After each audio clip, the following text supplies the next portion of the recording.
Selamat siang Mbak Wit. Bener kan? Walaupun pakai masker tidak bisa berbohong. Kecantikannya luar biasa abadi. Udah dikutuk jadi orang cantik nih kalau Mbak Wit. Astagfirullah. Tadi apa tadi? Latte? Latte. Latte siap. Silakan Mbak Wit. Gulanya jauh. Oh, Jauh. sedikit atau enggak sama sekali? Terserah aja deh. Ya, Terserah dia aja. Sedikit. Terserah dia aja. Siap. Mbak Wit ini terkenal jaga kesehatan banget. Oh gitu ya. Iya. Buatin aja ya. Siap, Si siap, Mbak Wit. Eh, Kalau Kinos mau ngobrol-ngobrol boleh nggak Mbak Wit? Oh iya. Boleh. Biar lah. nunggu kopinya dianterin Mbak Nyaman, Wit. saya kasih ini buit. Ah baik banget kok, gue nggak pernah digituin. Hah? Gue nggak pernah digituin. Spesial dong kan. Tamu khusus ini. Sepertinya justru dia menghina saya, ketahuan tuanya gitu. Oh, ini biar nyaman. Biar Iya, nyaman. iya, ya, makasih ya, Siap. makasih banyak. Apa makasih. kabar Mbak Wit? Alhamdulillah. Alhamdulillah. Alhamdulillah. Dari dulu kayaknya nggak pernah berubah. Aku tuh ngefans banget sama Mbak Wit loh, dari dulu sampai sekarang. Oh, Masya Allah. Mamahnya Kinos juga bahkan ngefans sama Mbak Wit. Oh iya. Iya, ntar aku foto bareng ya, Siap. buat dikirim ke mama. Sehat tapi ya sekeluarga semua Mbak Wit. Alhamdulillah, alhamdulillah. Jadi pemirsa siapa sih yang nggak tahu Mbak Widiawati? Wih, kalau zaman dulu tuh filmnya bejibun lah. Kalau nyalain TV ganti channel mana? Mbak Wit lagi, Mbak Wit lagi, Mbak Wit lagi. Enggak juga. Oh nggak di TV, di layar lebar. Bukan, maksud Gimana dong? saya tidak terlalu banyak juga. Kalau saya- almarhumah, almarhum, Om. Sama, oh dia lebih sedikit lagi. So aku buka aja Tapi ya. kayaknya terkenal ah. Bukan, iya maksud saya begini. Saya tidak terlalu banyak filmnya. Nah. Jadi saya sudah lebih dari 50 tahun di film, lebih ya. Tapi masih belum sampai seratusan gitu. Kisah cinta yang abadi, mungkin hanya itulah kalimat yang paling pantas disematkan pada kehidupan rumah tangga Widiawati dan Sopan Sopian. Keduanya dipertemukan dalam film Pengantin Remaja di tahun 1971 dan siapa sangka kedua bintang layar perak tersebut akhirnya benar-benar menjadi sepasang pengantin remaja di tahun 1972. Sejak itu, Widiawati dan Sopan Sopian hampir selalu tampil berdua dalam satu layar. Bahkan sang suami pun kerap menyutradarai film yang dibintangi oleh Widiawati. Kekompakan keduanya juga terlihat ketika sang suami terjun ke dunia politik sebagai anggota Dewan Perwakilan Rakyat. Widiawati dengan setia selalu mendampingi dan mendukung langkah sang suami. Ngomongin almarhum, udah berapa tahun sih sebenarnya Om almarhum? Ya, yang pasti kita 10. menikah 72 ya. Terus 2008 Allah mengambil. 2008 berarti udah lama juga ya? 14 tahun yang lalu. Iya, almarhum. 14 tahun loh, luar biasa. By the way, kalau ngomongin film-filmnya Mbak Wit sama Om almarhum gitu ya, kenapa selalu berdua sih mainnya waktu itu? Nggak selalu. Nggak selalu ya, tapi Tidak. banyak memang berdua. Lebih banyak kita diminta memang berdua, buat kita alhamdulillah sekali gitu kan. Ya. Jadi dua-duanya kita mau, oh ya alhamdulillah, berarti kita kemana-mana ya tetap berdua gitu loh. Berarti bisa dibilang cinlok tuh? Oh ya memang cinlok, dari Pengantin Remaja itu. Oh, dari situ. Saya nggak kenal sebelumnya. Oke, Nggak kenal. berlanjutlah. Jadi berlanjut dari situ ya memang betul-betul cinta lokasi yang akhirnya ternyata memang ya saya begitu yakin dan memang memang ini bahwa kita lahir jodoh Iya, kematian semua. Silahkan kopinya. Terima kasih aduh, Fauzi. Enaknya kelihatannya nih asik nih. Wih, beneran ini asli nih. Spesial ini. Spesial. Spesial dibuat dengan cinta. Wih, bener banget. Wah. Kebetulan Cinta tadi yang kita apa berdua nih? lagi ngobrol cinta juga kan, Oh, masalah gitu. Aku langsung kebahagiaan minum, cinta. ah. Iya silakan Silakan. boleh Mbak Wit. Tadi lagi ngobrol juga sama Fauzi masalah kebahagiaan pasangan gitu. Sebenarnya rahasianya apa sih Mbak Wit? Serius nih. Gimana? Enak begini. Wah, ngopi. Ngopi, ngobrol pria liman. Iya. Rahasianya supaya Kinos, Fauzi, Ah. juga Langgeng saling mencintai, saling menghormati, saling respect satu sama lain seumur hidup. Itu rahasianya apa sih Mbak Wit? Sebetulnya itu bukan rahasia ya. Sekarang kembali kepada kita ini yang menjalani hidup itu. Iya. Maunya seperti apa kalian gitu kan? Tentunya kalau cinta tetap pada pasangan, kalau kita tidak pupuk bagaimana? Saya kira cinta itu tetap harus kita pupuk. Sama seperti tanaman. Dia akan layu kalau tidak disiramin, tidak dipupuki. Sama juga cinta itu harus tetap dipupuk gitu loh. Jadi jangan pernah merasa bahwa kalau kita sudah tua, aduh nggak usah deh ngomong-ngomong cinta. Tidak. Yang kita lakukan ya, saya tidak mengatakan kalian harus begini, tapi yang kita lakukan bahwa almarhum suami itu kalau mau tidur pasti dia cium kening saya, I love you, good night, gitu. Itu udah jadi kebiasaan setiap malam tuh. Setiap malam. Dan kita punya bukan nggak tahu kebiasaan, tapi yang pasti kemanapun kita pergi, katakanlah keluar kota maksudnya, yang harus dengan pesawat, nanti dia anterin saya. Begitu juga sebaliknya kalau dia ada tugas apa itu, pasti saya jemput, saya antar. Sama gitu loh. Tiap malam mau tidur dikecup. Gue coba tuh biasanya. Masa? Pulang kantor atau mungkin habis syuting, cium. Begitu sayang, udah gini.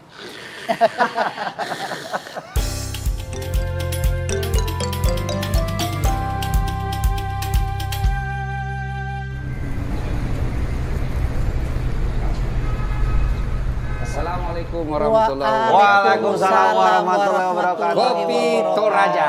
Toraja seperti biasa. Favorit pokoknya. Pas banget nih Pak Ustadz, sehat? Alhamdulillah. Alhamdulillah.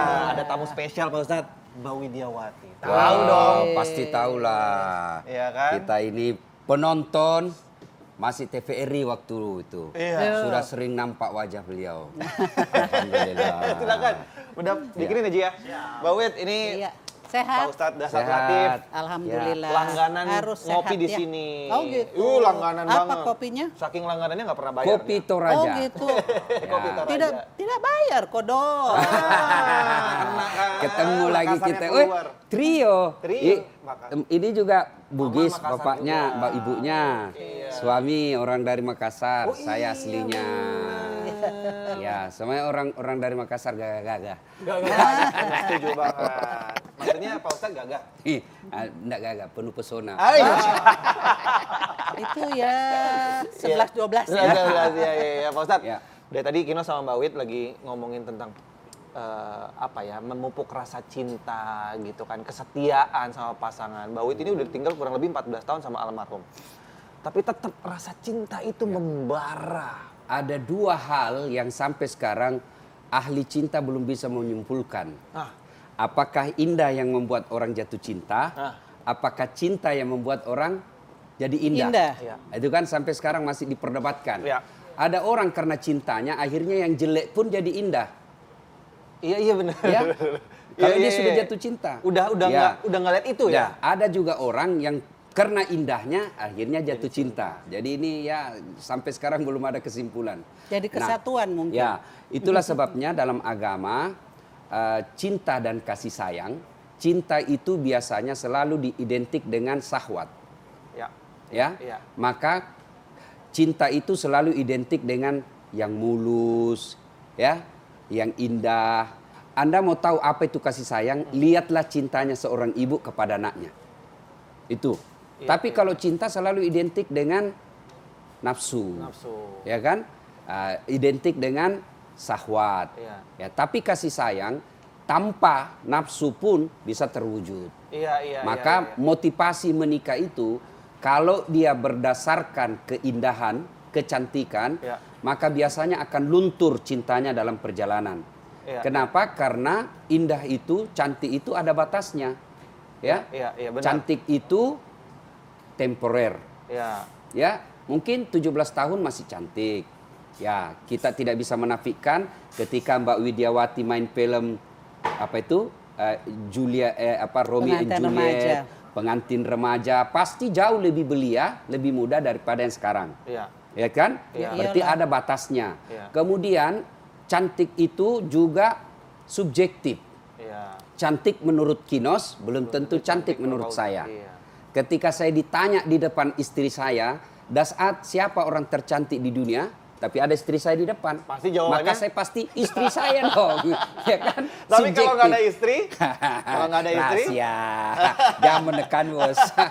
Jadi subjektif. Ya, Maka orang yang menikah Ya. karena cinta semata, maka biasanya akan menjadi petualang. Ya, petualang cinta. Sangat sulit untuk setia.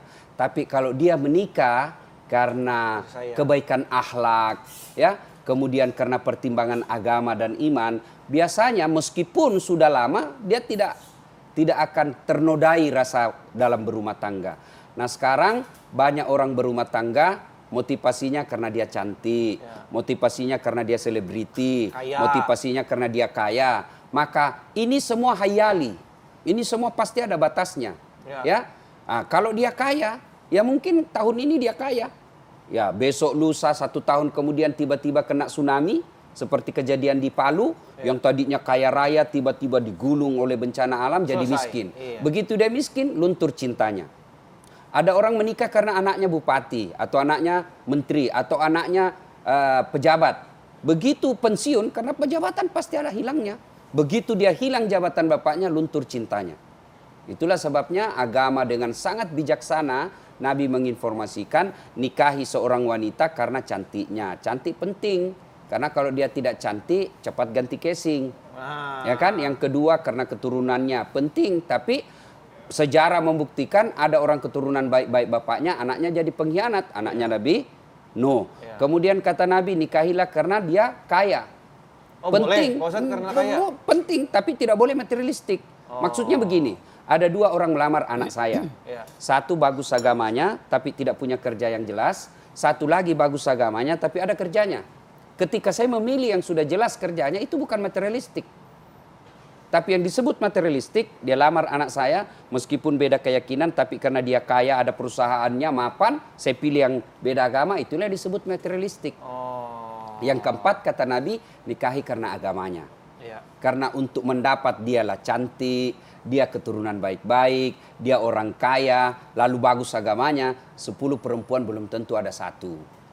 Maka kata Nabi, usahakan dengan agama pertimbangan utama. Kenapa? Ada orang barangkali tidak cantik wajahnya tapi akhlaknya baik, akhirnya hilang itu wajah jeleknya, ditutup oleh akhlaknya yang baik. Yang paling hancurlah sudah jelek mukanya, jelek akhlaknya, agamanya juga. Memangnya waktu milih merem.